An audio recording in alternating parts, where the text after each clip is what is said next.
오늘 이 아침 우리가 함께 묵상할 말씀은 골로새서 1장 9절에서 10절까지 말씀입니다. 이 말씀 함께 읽고요. 오늘 이 아침 우리에게 주시는 하나님의 은혜를 함께 나누도록 하겠습니다. 그러므로 우리가 여러분의 소식을 들은 그날부터 우리도 여러분을 위하여 쉬지 않고 기도합니다. 우리는 하나님께서 여러분에게 모든 신령한 지혜와 총명으로 하나님의 뜻을 아는 지식을 채워주시기를 빕니다. 여러분이 주님께 합당하게 살아감으로써 모든 일에서 그분을 기쁘게 해드리고 모든 선한 일에서 열매를 맺고 하나님을 점점 더 알고. 아멘.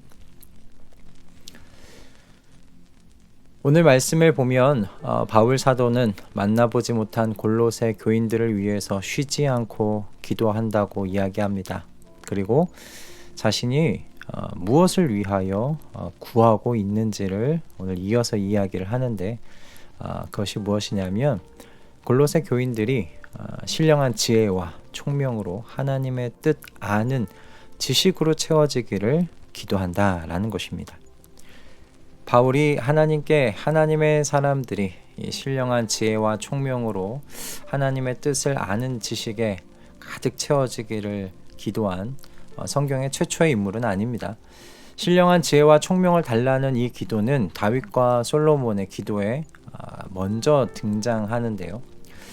구약을 찾아보면 다윗이 성전 건축의 일과 이스라엘을 다스릴 이제 그 책임을 이어받을 그 솔로몬을 위하여 하나님께 지혜와 총명 주시기를 간구하는 그 내용을 우리가 찾아볼 수가 있습니다.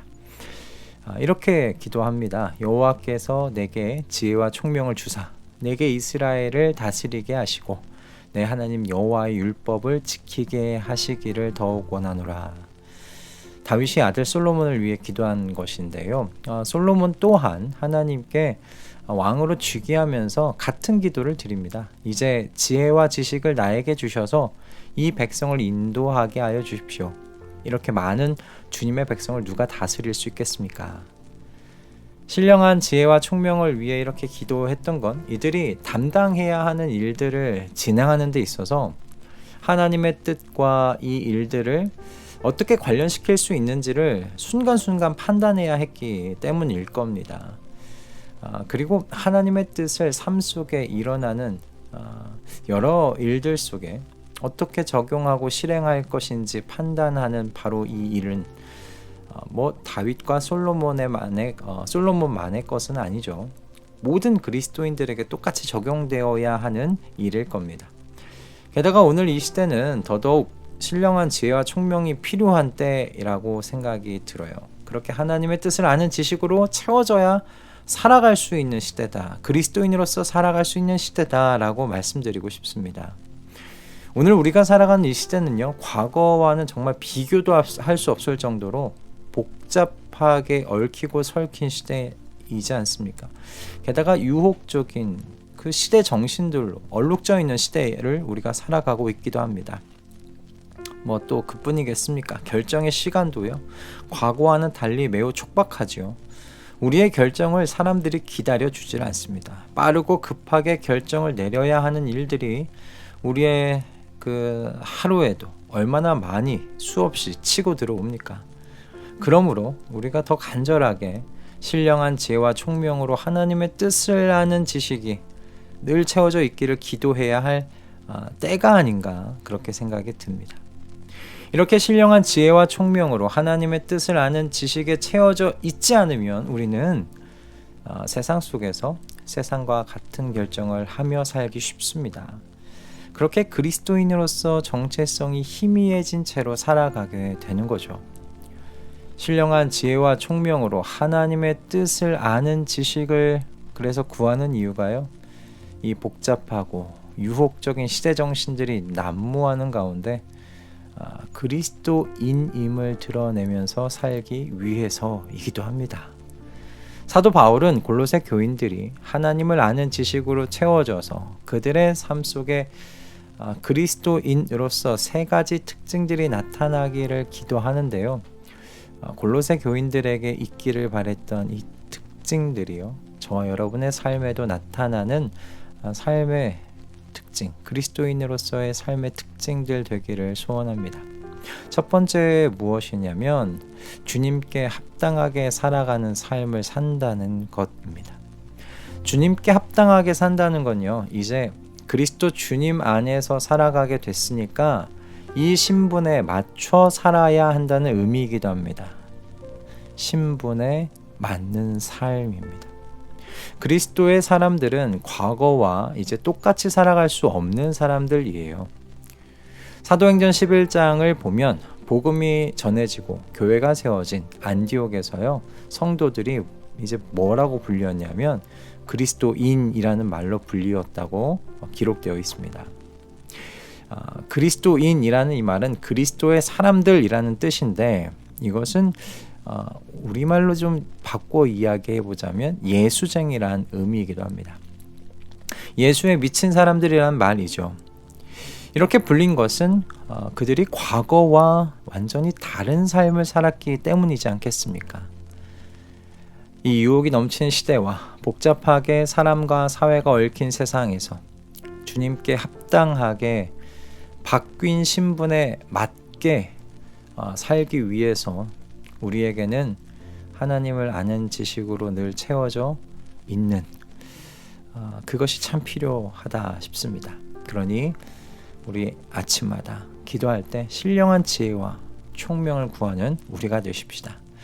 두 번째는요, 여러분, 주님을 기쁘시게 해드리는 삶을 산다는 것입니다. 그것이 특징입니다.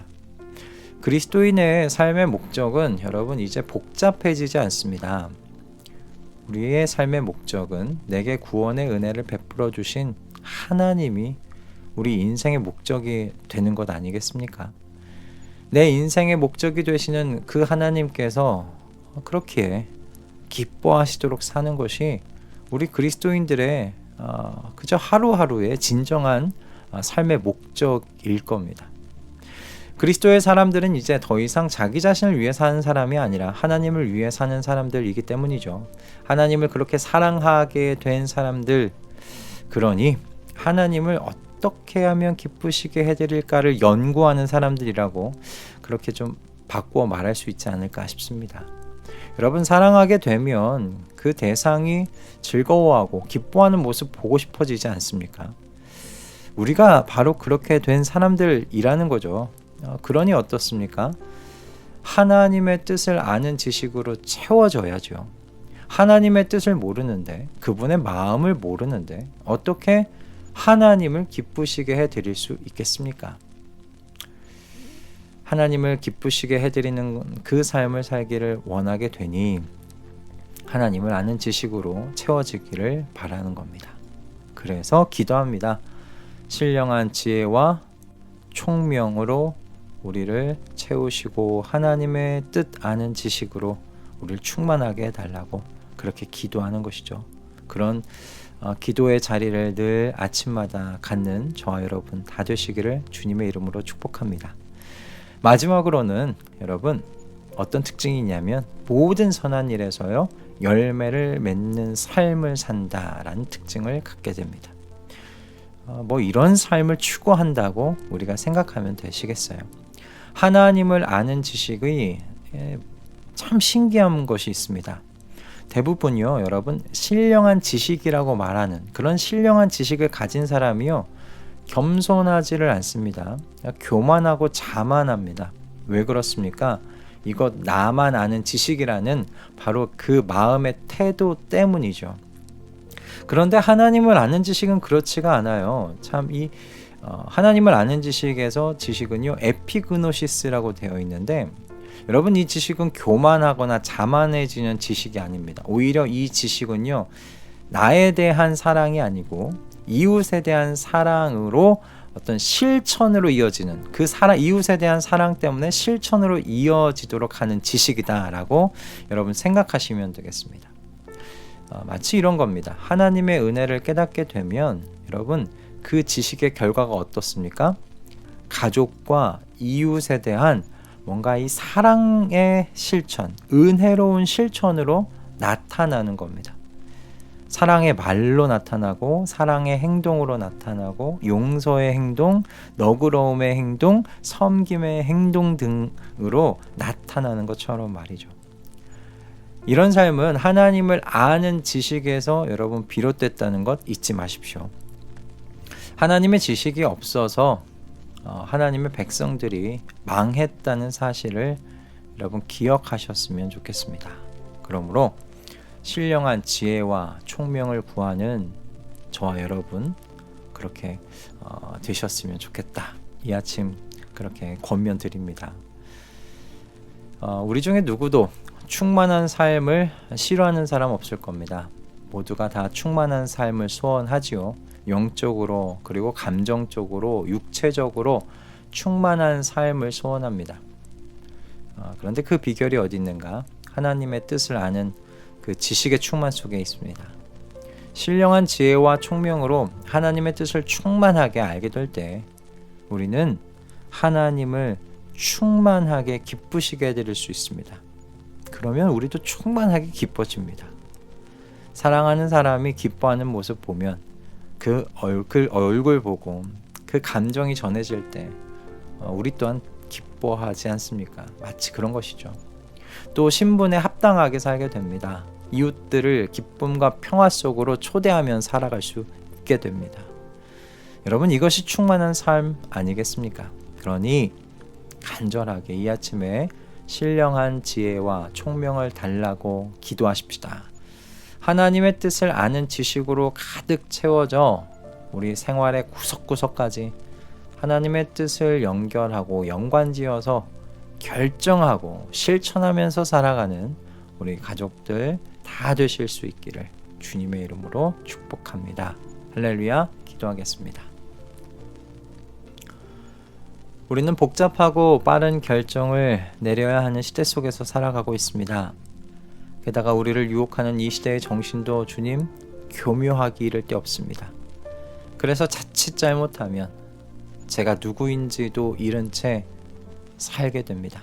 주님 이런 시대에서 우리가 살아가고 있기에 더욱 신령한 지혜와 총명을 구합니다. 주님의 뜻을 아는 지식으로 가득 채워진 제가 되기를 바랍니다. 주님의 뜻을 아는 지식이 저희가 그리스도인답게 살아가도록 이끌어 줄 것이기 때문입니다. 하나님을 충만히 기쁘시게 해드리는 우리의 삶의 목적을 이루어 줄 것이기 때문입니다. 모든 선한 일에 열매를 맺도록 이끌어 줄 것이기 때문입니다. 그러니 이 삶의 자리로 저희가 나아갈 수 있게 도와주시옵소서. 구하는 모든 이들에게 아낌없이 주시는 주님, 신령한 지혜와 총명을 저희에게 아낌없이 주셔서 하나님의 뜻을 아는 지식으로 저희를 채워 주시옵소서. 예수 그리스도의 이름으로 기도드립니다.